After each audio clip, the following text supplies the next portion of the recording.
Já, 2-0 sigur, svona, hvernig er tilfinningin eftir það? Já, bara góð auðvitað, alltaf gott að vinna. Bara hörkuleikur, fannst við vera góðir, fannst við vera góður út á velli. Vorum í svona smá basli kannski inn á síðasta þriðjung að skapa okkur afgerandi færi. En vorum töluvert meira um boltann og létum hann ganga vel á milli manna. Komumst yfir á föstu leikatri, svo hleypuðu þeim aðeins inn í leikinn. Þeir voru alveg líklegir til að jafna, þangað til að við skorum þetta annað mark. En fyrst og fremst bara ánægður með stigin 3. Kemur inn að komast yfir eftir fast leikatri, síðan eftir það þá hleypið þið Fjölnismenn inn í leikinn.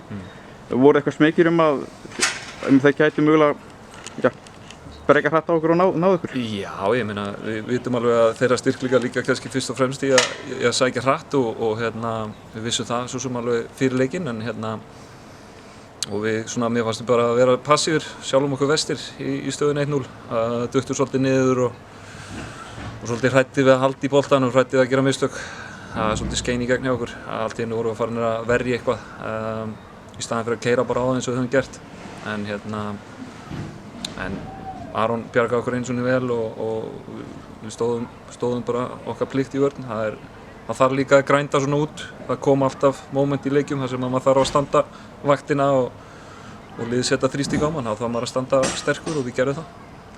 Það var mikið kurr í stúkunni og svona, kannski svolítið mikið hlyti í stúkunni mitt, en var þetta eitthvað sem smitaðist inn á völlinn? Nei, ég tók ekki eftir því, en það er bara flott. Þeir fáu sem að fá að vera hérna, bara endilega láta heyra í sér. Takk. Takk sömuleiðis.